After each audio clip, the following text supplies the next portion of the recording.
નમસ્કાર વહાલા વિદ્યાર્થી મિત્રો, હું કનુભાઈ ગુરુજી આપ સૌનું હાર્દિક સ્વાગત કરું છું. વિદ્યાર્થી મિત્રો, આજે આપણે સ્વાધ્યાય 8.2 નો દાખલા નંબર 3 શીખીશું. વિદ્યાર્થી મિત્રો, ખાસ યાદ રાખજો, આ દાખલો ખૂબ જ આઈએમપી છે.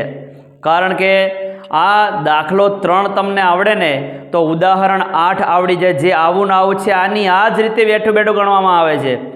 અને આ દાખલો એવો છે, ઉદાહરણ 8 પણ એવું છે જે બેઝિક અને સ્ટાન્ડર્ડ બંનેની અંદર બોર્ડની પરીક્ષાની અંદર પૂછાયેલું છે. તો ખાસ આને શીખવાનો પ્રયત્ન કરજો. ખૂબ જ સરળ છે, પૂરેપૂરું ધ્યાન આપો, તરત જ આવડી જશે. જો આની રકમ જો 10 કૌંસમાં a વત્તા b બરાબર વર્ગમૂળમાં 3 અને 10 કૌંસમાં a માઇનસ b બરાબર 1 છેદમાં વર્ગમૂળમાં 3, 0 અંશ less than a plus b less than or equal to 90 અંશ a ગ્રેટર ધેન b, તો a અને b શોધો. ખૂણો a છે ને b કરતાં મોટો મળશે આની અંદર આપણને. તો આ દાખલાની શરૂઆત કરી જાઓ વિદ્યાર્થી મિત્રો, ખૂબ જ સરળ છે. પહેલા અહીંયા 10 કૌંસમાં a પ્લસ b બરાબર વર્ગમૂળમાં 3 આપેલા છે, લખી દઈએ. તો 10 કૌંસમાં a પ્લસ b બરાબર વર્ગમૂળમાં 3. તેથી ડાબી બાજુ જે છે ને એને આમ નામ લખી દઈએ 10 કૌંસમાં a પ્લસ b. અને હવે 10 ની કઈ કિંમત માટે વર્ગમૂળો 3 મળે, 10 ના કયા ખૂણા માટે વર્ગમૂળો 3 મળે? તો આપણને ખબર છે કે 10 60 અંશ બરાબર વર્ગમૂળમાં 3 છે. આપણા કોષ્ટકની અંદર 10 60 અંશ બરાબર વર્ગમૂળમાં 3 છે. હવે શું કરવાનું છે, બંને બાજુથી 10 10 છે એ ગુણોત્તરને દૂર કરી દેવાના છે. તો એકદમ સરળ છે. 10 10 દૂર કરી અને a પ્લસ b બરાબર 60 અંશ લખી દો અને આને કહી દો સમીકરણ 1. તો આ જ રીતે હવે સમીકરણ 2 આપણને મળશે. જુઓ, આપણને અહીંયા 10 કૌંસમાં a માઇનસ b બરાબર 1 છેદમાં વર્ગમૂળમાં 3 આપેલા છે. ચલો ફરી યાદ કરો, 10 કયા ખૂણા માટે, એની કિંમત a છેદમાં વર્ગમૂળમાં 3 ધરાવે છે. તો 10 30 અંશ માટે, તો 10 30 અંશ લખી દઈશું અહીંયા. 10 30 અંશ બરાબર 1 છેદમાં વર્ગમૂળમાં 3 આપણને મળે છે.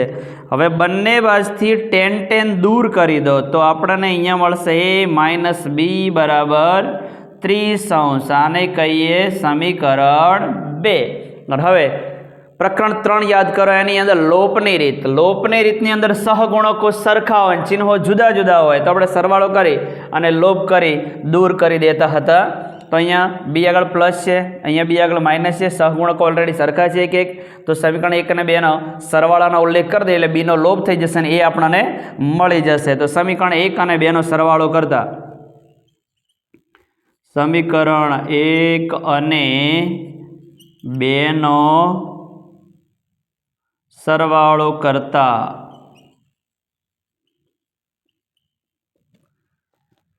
તો અહીંયા લખી દઈએ આપણે a પ્લસ b બરાબર 60 અંશ, a માઇનસ b બરાબર 30 અંશ. હવે આપણે સરવાળો કરવાનો કહ્યો છે તો ચિહ્નો બદલવાના ના આવે.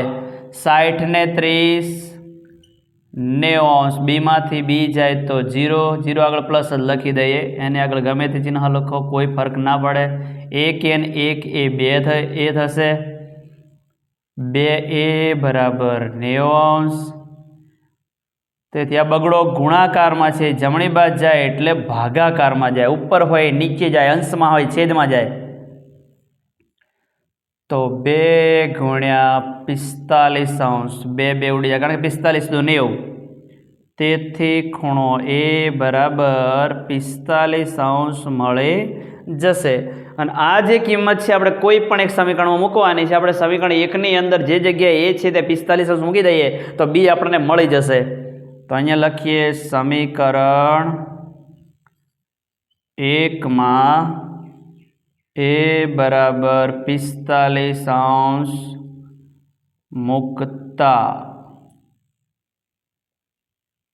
પોલીમિંડી આવે.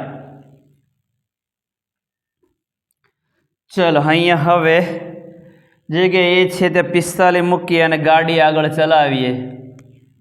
45 અંશ વત્તા b બરાબર 60 અંશ બરાબર છે.